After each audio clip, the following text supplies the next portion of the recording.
Desperate Measures by VVC. Chapter 19, March and Rookwood. The Quibbler Special Edition to March Edition, Monday, March 17th, 1997. Current count of suitors, 214. Excerpt from An Introduction to Veela, Chapter 11, Myths, Legends, and Spiritual Belief Systems. March 11. Harry waited patiently with his grandfather in the common room of his suite for the arrival of Augustus Rookwood. A.R. had only just revealed his name the week prior with a letter begging very prettily for the meeting to go forward. And beg he should, as Harry was quite sure the man was nearly 70 years old and shouldn't have passed this far into the courtships in the first place. Harry, not to mention his grandfather and the guards, were quite interested in finding out just how Rookwood had bypassed the anti-perjury quill. Augustus had claimed that he was revealing his identity so as to let Harry have some warning before they met, and Harry appreciated the thought. He'd spoken with his grandfather about what to do. Should he eliminate the man or not for lying about his age? But they had decided together that any man so clever as to somehow bypass the quills deserved a fair hearing, regardless of his age, and had sent a postcard reconfirming the meeting. Besides, the man had begged very prettily and had sent a nice present as well. The fact that Augustus was a Death Eater was not that important to him. He'd met a few Death Eaters for dates already. Lucius Malfoy had failed 5 minutes in for magic incompatibility. Thank Merlin! But Augustus was the first convicted Death Eater he was meeting privately. He'd given only brief thought to turning in the man, but held off for 2 reasons. 1, he wanted to know how the man had bypassed the test. And 2, as he told Neville months ago in regards to the married men, he didn't want to eliminate anybody who might simply be trapped in a bond they didn't want. That the bond was to Voldemort instead of a spouse was really immaterial. Nevertheless, he was a bit bemused by the fact that he was meeting with a convict for a private dinner. Still, if his age was discounted, Augustus Rookwood had passed all the tests so far. A knock sounded on the door to the sitting room, and a moment later one of his guards opened the door and entered the room. Mr. Rookwood has passed inspection conditionally, the guard reported. He is not glamoured, spelled, or coated in any potions. He carries no weapons other than his wand. The only other magical items he brought are a portkey, the destination of which is confirmed as the receiving area of the restaurant Cheltenham's, and a smaller sphere. He has declined to tell us the sphere's purpose, claiming that he will speak of it only once meeting you, but my inspection revealed that it is not dangerous in any known way. He claims that the sphere is harmless, and has offered to swear a magical vow or sign a magical contract to that effect, if you so desire. Harry raised his eyebrows in surprise and looked to his grandfather for advice. Robert frowned and thought for a moment. If he has offered, it is likely he is willing to comply with any choice we make, he said. Therefore the sphere is likely harmless, as he claims. He could be bluffing, Harry suggested, although he actually agreed with his grandfather's assessment. True, Robert acknowledged easily, but if he's telling the truth, the contract will not harm him. Will you please oversee a contract, Antony? Harry asked the guard. The guard nodded his head respectfully and disappeared back at the connecting door. Harry spent the next several minutes contemplating what he'd been told. Rookwood had worked in the Department of Mysteries before his arrest in 1981. Had he pilfered a prophecy sphere? If so, why? And why bring it now? His musings were interrupted when the guard returned and nodded his head. Harry and Robert followed the guard into the sitting room, where Harry stopped abruptly and stared in shock at his date for the evening. You look quite different than I expected, Harry said finally to the surprisingly handsome man. Augustus smiled in wry amusement and said, Thus is my true appearance. Undoubtedly, you were expecting a hunched, scrawny, pockmarked, nasty-looking old man instead of a still mostly blonde-haired, blue-eyed Adonis. Harry laughed in surprise and walked fully into the room and towards his date. Yes, I'm afraid so, he said. I am pleased to disappoint you, Augustus said with a smile as he bowed, then held out his hand. Harry placed his hand in Augustus's and immediately shuddered. He pulled his hand away quickly, noting absently that the man had released him easily. As am I. However, I feel I must tell you immediately that I will be dismissing you due to magic incompatibility. It is your choice whether we continue with the plans you've made for this evening. I understand, August said with a nod of his head. I must admit that I was actually surprised that I passed through the first test of magic compatibility. I'm utterly surprised that I failed this time. Your magic has become quite a bit more sensitive, hasn't it? Yes, Harry acknowledged. Thank you for understanding. You're one of the few that has understood without me having to explain. What would you like to do in regards to our scheduled time together? Augustus snorted and shook his head. Morons, he said. I must thank you for allowing me to meet you despite my age. I'm sure you considered cancelling the date. I did, Harry admitted with a small smile, but I was impressed with your cleverness. Not to mention all of us are quite interested in how you bypassed the quill. Augustus chuckled and said, I will reveal my secret after we have spoken on the topics I need to discuss with you. Need? Harry asked suspiciously. And you still have not answered my question. I admit to an ulterior motive for being here today and would appreciate if we could continue with our date, Augustus said. I beg you to hear me out, and I assure you that what I wish to discuss is not related to your corpships, and I accept my dismissal. Very well, Harry said, slightly intrigued. A minute later, he was slightly irritated as he once more accepted help to rise from the ground, this time from his grandfather, as Augustus's touch repulsed him. Augustus merely smiled at Harry as they walked to the receiving podium. Augustus announced himself to the maitre d', and the party was immediately escorted to a private room. Harry admired the decor of the restaurant as they were led through it. Schultenheim's was certainly an impressive place. Harry paused just outside the door to the private room as one of the guards inspected the room for hostile magic. Once the room was declared clean, he walked to the table and allowed Augustus to seat him. The table was surprisingly clean, given what he'd seen so far of the restaurant. He would have expected a fancy layout. The guards took up positions on either side of the table, one close to Harry and the other guarding over Augustus. His grandfather took the seat that had been set against one of the walls. It was out of the way, but still near enough to overhear any conversation. Harry watched as Augustus took his own seat, then asked curiously, You're not going to try and recruit me for your master, are you? Augustus laughed lightly, then smirked and said, You have no idea who my real master actually is, Mr. Potter. And I can hardly fault you for your question, given all the effort that has been put into hiding my true allegiances and circumstances. Harry cocked his head to the side and obligingly asked, And what are your true allegiances and circumstances? I am unspeakable, Mr. Potter, Augustus said. Please call me Harry. And are you implying present tense? Harry asked. Thank you, Harry. And yes, I am, Augustus answered. I wouldn't think that you would still be an unspeakable after your stint in Azkaban, Harry commented mildly. Augustus smiled slightly and said, I've not spent any time at all in Azkaban, Harry. I've never even seen the island. Harry's eyes widened in surprise. But Augustus held up a hand and said, Please let me explain. Harry nodded dumbly. Perhaps some tea first, Augustus said and tapped a small off-color square on the tablecloth that Harry hadn't noticed before. Moments later, a server arrived, was quickly checked by the guards, and deposited a fancy tea service on the table before disappearing. Augustus wasted no time in serving both of them some tea. I am unspeakable, Augustus said after taking several sips of his tea. And I've been since the day I graduated from Hogwarts. The head of the Unspeakables at that time came to me over the holidays before my graduation and recruited me with a very specific mission in mind. I was to keep in contact with Tom Riddle. You do know who that is, correct? Voldemort, Harry answered and was surprised when August merely nodded instead of flinching. Yes, Augustus said, then picked up where he'd left off. I was to keep in contact with Tom Riddle and report back to the Unspeakables as much as I was able to glean about Tom and his activities. You see, there was a prophecy about him, and the Unspeakables wanted to keep a very close watch on the man. Harry narrowed his eyes at the mention of a prophecy.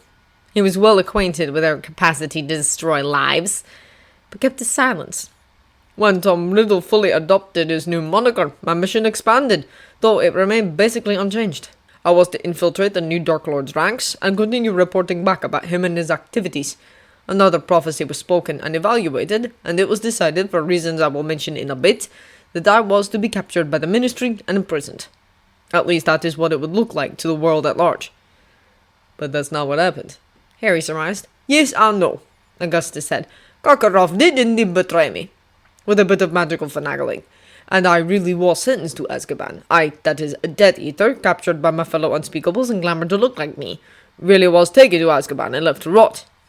I hope they deserved it, Harry interrupted mildly. Oh, they did, Augustus assured. Connor the Walt was one of the most sadistic Death Eaters. It was such a shame that the man went missing. Then where is he now? Harry asked suspiciously. He, as you, was broken out of prison last year. Augustus clucked in unconvincing sorrow. I'm afraid the man is still missing to this day. Harry snorted in amusement. Missing. Right. Obviously the Unspeakables had tied up a few loose ends in a more permanent fashion. I see, he said with just as much mock sorrow. Augustus smirked and opened his mouth to continue his story when he was interrupted. Why wasn't he discovered? Harry asked. A glamour doesn't seem a secure way to hide someone's identity, especially when they could just say that they were actually someone else. A good question, surely, Augustus said with approval. The man was spelled silent, much as you have done with your suitors, just more extensively and evasively. And it may or may not be the same spell your guards use, but the Unspeakables also know how to cast an unbreakable glamour. Harry raised his eyebrows and glanced at his guards for their reactions. They revealed no change in expression, of course. He returned his attention to Augustus. I see, he said again. Shall I continue, or do you have more questions? Augustus asked politely. Please continue, Harry said, and went back to slowly sipping his tea. Augustus nodded and complied. Once I was officially tucked away in Azkaban, I was free to roam the country and carry out missions for my true master, if you will. What better cover than being incarcerated? Harry questioned wryly. Indeed, Augustus said with a smile. So what did you do? Harry asked curiously, wondering if he would actually get an answer given the secret nature of the Unspeakables. I will tell you a little later, Augustus said to Harry's surprise. First, I'd like to explain a bit more about the Unspeakables.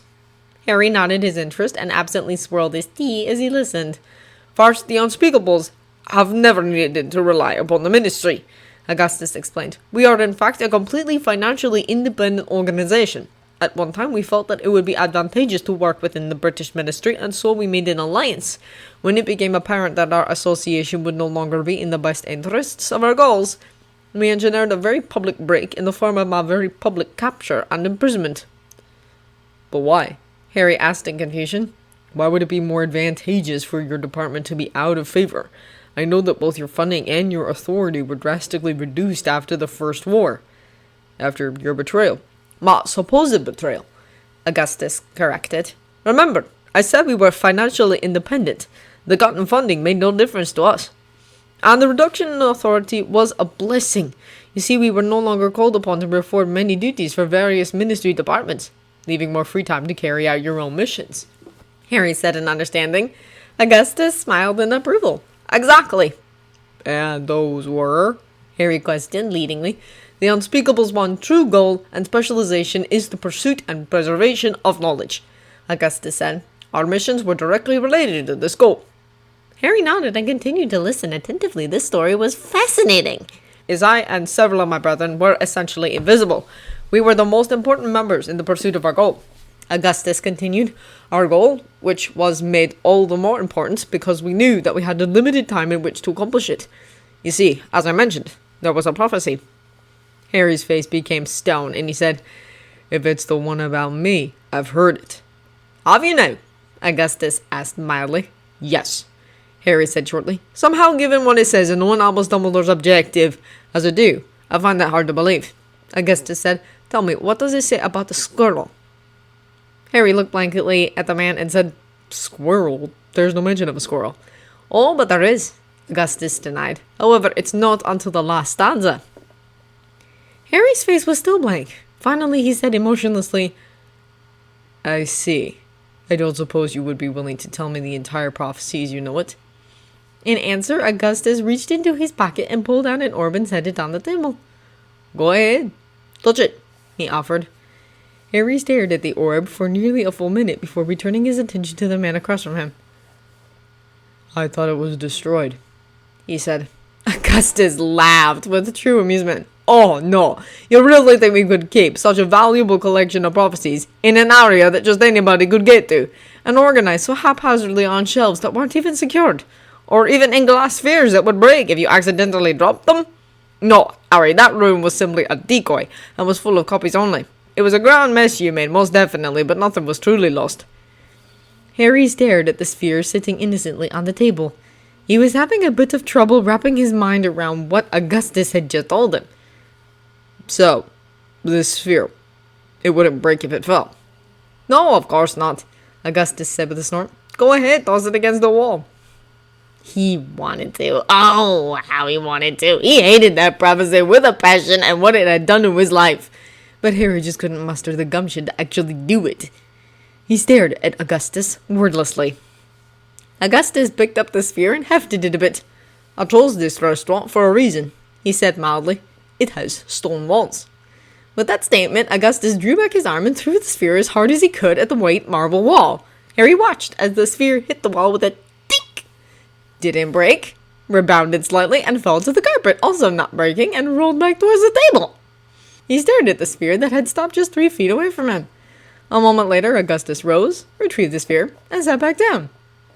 Would you like to hear it? Augustus asked softly. Harry nodded, still too dumbfounded to speak. Augustus nodded and placed the sphere in the middle of the table. A moment later, he pulled his wand and swished it over the sphere as he intoned the spell Prodeo. Unlike in the Department of Mysteries, when the prophecy sphere had been broken, this sphere projected a full-color, 3-dimensional image of Trelawney in all her gaudily dressed glory.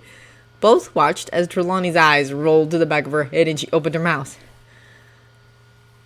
The one with the power to vanquish the Dark Lord approaches.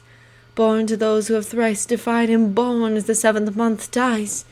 And the Dark Lord will mark him as equal, but he will have power the Dark Lord knows not. And either must die at the hand of the other, for neither can live while the other survives. The one with the power to vanquish the Dark Lord approaches. The one with the power to revive the Dark Lord approaches. Raised by those who have thrice denied him, raised by family untrue. And he shall gain the knowledge of his ancestors and turn his allegiance to the hawks. And the kingdom shall fall to ruin, for a new age cannot dawn upon the old. The one with the power to revive the Dark Lord approaches. The one who shall bear the new king approaches, birthing the 7th son and single Scion, birthing the king of Avalon. And he shall raise the king in another land and under the aegis of the hawks. And the king shall come when the last hope is lost, and the people shall give him their fealty. The one who shall bear the new king approaches. And magic shall provide counselors 3, the tiger who holds the crown, the wolf who shall give a daughter as wife, the squirrel who shall reveal 10,000 secrets, and a new era shall dawn upon the lands. Trelawney slumped in her chair and the image abruptly disappeared. Harry remained silent as Augustus reached into his pocket again, this time to pull out a small scroll that he pushed across the table. Harry slowly picked up the scroll, removed the ribbon, and unrolled it.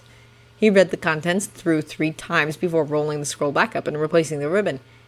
He stared at the scroll for several moments before handing it to Antony. Please give this to my chaperone. Better to let his grandfather hold on to the transcription than risking it at Hogwarts. As Antony passed the scroll along, Harry looked back over at Augustus. How much did you already know? Augustus asked curiously. Only the first stanza, Harry replied, still somewhat in shock. Augustus nodded. Yes, that makes sense, given Dumbledore's agenda. Which is? Harry asked pointedly. He is trying to break the prophecy, Augustus supplied. You can hardly blame the man, really. Who wouldn't want to avert Armageddon if they could? Can that be done? Is it possible? Harry asked in surprise. That's up for debate, Augustus replied. Some people claim that prophecies can be broken and used as their evidence all the prophecies that are apparently unfulfilled. Some people say that breaking a prophecy is impossible and that all prophecies are fulfilled even if nobody is aware of how or when. Which side of the argument do you favor? Harry asked. That prophecies cannot be broken, Augustus asked seriously. And the remainder of your brethren? Harry asked curiously. It's actually a nearly even split, Augustus answered with a bit of amusement. We have quite the debates about it sometimes. However, everyone does agree that if part of a prophecy has come true, then the remainder of it will eventually come to pass. Obviously, Dumbledore doesn't see things that way, Harry said. No, he doesn't. Augustus agreed. He is presumably working from the idea that each stanza is complete in and of itself. And what do the Unspeakables believe about this one? Harry asked, flicking a finger towards the prophecy sphere still on the table. We believe that the first stanza has already come to pass. The second stanza is in the process of coming to pass. The third stanza has yet to come to pass. And the fourth stanza is partly our responsibility to make come to pass. Augustus answered solemnly. And what about the whole vanquish the Dark Lord thing? Harry asked, equally solemn. The whole neither can live while the other survives. What do you think? Augustus asked, staring at Harry intently. Harry leaned back in his seat and said, I believe it has already come to pass. After all, vanquish does not mean defeat forever, and it can be easily argued that causing the Dark Lord to be missing for 13 plus years easily counts as vanquished. And that he didn't live while I survived. That is the common belief among the Unspeakables. Augustus agreed with a nod. What do you make of the second stanza? I think it's actually rather straightforward, Harry said blandly. It was my blood that revived Voldemort. The Dursleys are easily viewed as family untrue. I've learned about my Veela heritage and have embraced it. And Britain is going to go to hell. Succinct, Augustus said wryly. However, that is what we think as well. We have made the presumption that once you have a mate, that you intend to leave the Isles and live with the Veela nation. I will leave the Isles, Harry said, the first time he had verbally acknowledged that fact to any but his grandfather. I might not live within the Veela nation, but I will definitely be visiting it a lot. Augustus nodded in understanding. It seems clear that the Dark Lord will, if not completely, gain supremacy, at least destroy Britain as we know it in the attempt. The only thing that we are uncertain of is the meaning of the line, raised by those who thrice denied him. Harry shrugged and said, that can mean any number of things. The Dursleys didn't physically abuse me, or sexually, but they did abuse me verbally, emotionally, and financially, so you could look at it that way. Or you could say that it's because of how they tried to deny me my heritage, by lying to me about how my parents died, refusing to tell me I was a wizard, and trying to keep me from going to Hogwarts. Or you could look at it even more simply than that. There were 3 of them, and they all denied me a place in their family. I don't think it really matters which interpretation to take. I'm sorry to hear that, Augustus said sincerely. I'm surprised you didn't already know, what with all the articles published by the Prophet, Harry said bitterly. As a whole, the Unspeakables take the entire Daily Prophet with a pound of salt, Augustus said ruefully. Harry gave a quick grin but became serious again and asked, what about the third stanza? Well, I think it's actually rather straightforward, Augustus said, borrowing Harry's earlier words. You shall bear the future king. The king will be your 7th son, a human, and the only heir to the Potter line. You'll raise him with the Veela, and he shall only come to our rescue when it appears all hope is lost. And stanza 4? Harry asked intently. Some of it we have deciphered, Augustus admitted. The last line, the dawn of a new era, is self-explanatory, as is that magic will provide 3 counselors. We have no idea of the identity of the tiger who holds the crown. He looked at Harry questioningly. Harry shook his head. He didn't have any idea either. We also don't know who the wolf's daughter is, Augustus said. Remus Lupin's child, perhaps. He's the only wolf I know about that's close to me in some way. No, Augustus shook his head. Werewolves are sterile, always. Adopted daughter, maybe? Harry said with a shrug.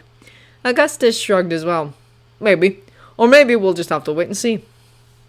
And the squirrel? Harry asked. We know who it is, Augustus said, looking at Harry with a strange expression. It is, in fact, the second reason why the Unspeakables have wanted to meet with you. Harry blinked in confusion.